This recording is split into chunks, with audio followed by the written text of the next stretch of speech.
Al momento de ensamblar los 5 componentes fundamentales para el funcionamiento de una PC, como se puede observar ahí, la placa madre, la fuente de alimentación, el procesador, la memoria RAM y el disco de almacenamiento, hay que tener en cuenta lo siguiente, porque cada componente tiene sus conexiones que hay que respetar a la hora de hacer ese ensamblado. La fuente de alimentación, como se puede apreciar en la imagen, vamos a conectar, de esta fuente van a salir únicamente 2 cables fundamentales y principales de energía que van a alimentar la totalidad de la placa madre, que uno es el conector de 4 pines que se puede ver en esas imágenes de la presentación, que vamos a conectar en ese conector de alimentación de la placa madre de 4 pines que va a alimentar la zona del procesador. Podemos ver acá en la imagen izquierda el conector y cómo va insertado justamente ese cable de alimentación proveniente de la fuente. Acá de este lado tiene una trabita, hay que respetar esa trabita al momento de conectar en ese conector. Otro conector importante es el principal, que es el conector más grande de energía, que va a ser este que se puede apreciar ahí, que vamos a conectar en el conector de 24 pines de alimentación de la placa madre. Ese conector que se encuentra acá va a alimentar la totalidad de nuestra placa madre, a cada uno de las ranuras, cada uno de los dispositivos también que insertamos en la misma. Ahí se puede ver bien, es un conector de 24 pines que del otro lado también tiene su trabita correspondiente que hay que respetar a la hora de insertar en ese conector. Y esos son los 2 únicos conectores que vamos a conectar. Ahí se puede ver, tenemos la placa y los 2 únicos conectores o cables de energía que provienen de la fuente que vamos a conectar en la placa madre. No vamos a insertar ningún otro cable más porque ya estaríamos ingresando más voltaje de la cuenta. Hay errores que se cometen de querer conectar un conector de 4 pines que venían antes para las disqueteras, que se llamaba conector floppy. Ese conector quieren conectar o enchufar en cualquier otros pines de la placa madre, y eso es un error porque estamos tratando de hacer ingresar más voltaje de la cuenta, y nuestro procesador lo que va a hacer es va a bloquear el encendido porque se está dando cuenta que se está produciendo un corto o un sobreconsumo de la placa y no va a producir el encendido, o si no va a encender la placa pero no va a dar video. Entonces los 2 únicos conectores de alimentación de la fuente son esos 2 que conectamos ahí. Después el resto de los cables que provienen de la fuente de alimentación son para dispositivos como ser para alimentar el disco rígido, una electrograbadora o cualquier otro componente o dispositivo que conectemos en nuestra PC. Después tenemos el procesador. El procesador siempre hay que respetar a la hora de insertar en el socket. Hay que respetar las flechitas. Siempre todo socket o procesador va a traer alguna marca identificativa que te va a decir que de esa manera tenés que colocar el procesador. En este caso, fíjense cómo la placa tiene una flecha ahí que te indica. Entonces, ¿qué quiere decir eso? Que tenemos que hacer coincidir con la flechita del microprocesador, como se puede observar ahí. En ese mismo sentido, haciendo coincidir las flechas, vamos a insertar el procesador en el socket. Acá hay una trabita, esa trabita tenemos que levantar para destrabar el socket, y una vez que insertamos volvemos a cerrar la trabita y ahí queda justamente sujeto nuestro procesador. En este caso es un socket para procesadores AMD. ¿Por qué nos damos cuenta? Porque ese socket tiene todo orificio, fíjense la cantidad de puntitos orificio que tiene, donde se van a insertar cada uno de los pines del procesador, que es este. Ahí justamente dice procesador AMD. Y del otro lado el procesador tiene todos los pines correspondientes que se van a insertar en esos orificios del socket. Ese, en el caso de AMD, siempre alguna marca representativa va a traer, que te va a indicar, nos va a indicar justamente que de esa forma tenemos que insertar el procesador en el socket. Ahí tenemos la imagen donde ya podemos observar cómo está insertado correctamente con la trabita ya asegurada y haciendo coincidir las dos flechas del microprocesador y del socket. Si nos llegamos a encontrar con procesadores Intel, que aparte de las flechas, ¿qué nos vamos a encontrar? Nos vamos a encontrar con, acá tenemos la flecha en el procesador, y nos vamos a encontrar con unas muescas de ambos lados, acá abajo y acá arriba también tenemos, que tenemos que hacer coincidir justamente eso en el socket. Las muescas tienen que coincidir, fíjense en esta imagen se puede apreciar, ahí está la muesca del procesador y acá tenemos una ranurita del socket que tenemos que hacer coincidir tanto de ese lado como acá en la parte de abajo. Son todos justamente figuras o formatos que a nosotros nos permiten darnos cuenta justamente de cómo tenemos que insertar esos componentes a la hora de hacer la conexión. Este es un procesador Intel.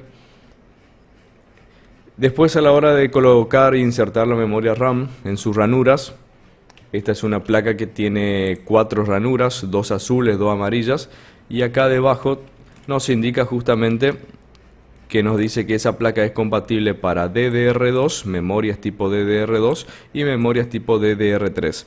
La DDR2 son las imágenes, son las ranuras estas amarillas, y las DDR3 tenemos las azules, las 2 ranuras azules. Nos damos cuenta porque fíjense que la muesca se posiciona más acá la ranura donde se va a coincidir con la muesca de la memoria, se tira un poco más a la izquierda.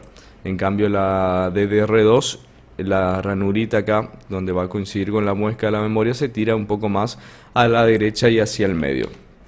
Esa es la particularidad de las DDR3, que la muesca de la memoria se tira más hacia la izquierda de la memoria.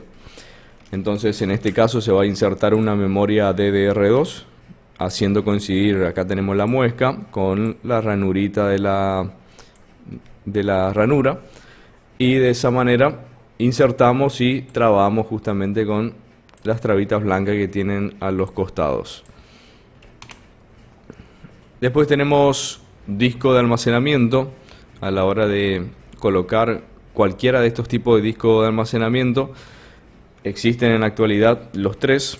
Tenemos el disco de rígido o duro, que sería disco mecánico, disco de estado sólido, más conocido como SSD, y tenemos los sólidos también, pero de tipo M.2, que son estos, que son los más actuales y los más rápidos.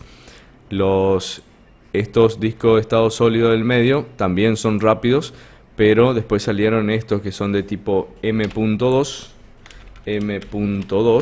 que son muchísimo más rápidos porque tienen mayor transferencia de lectura y escritura.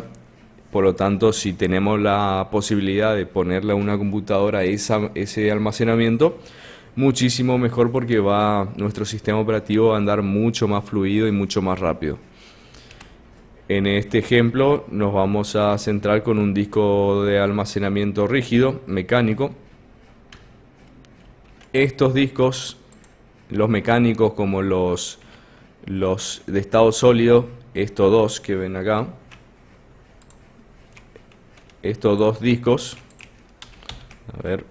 este de mecánico y este de estado sólido, tienen dos conexiones principales que se pueden ver en la imagen.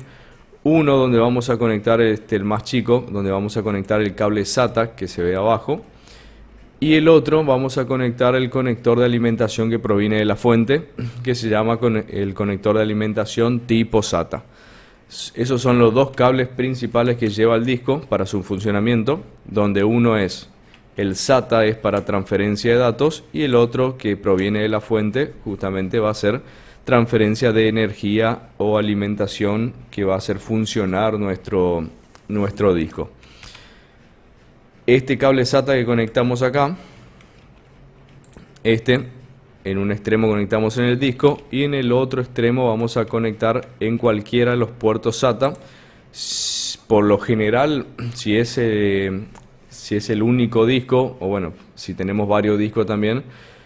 Si tenemos un solo disco, aprovechamos y conectamos acá en el puerto, fíjense que acá dice SATA 1, entonces vamos a instalar ese otro extremo del cable SATA en el puerto SATA, que sería el puerto SATA 1. El de abajo es el 2, este es el 3, el de abajo es el 4.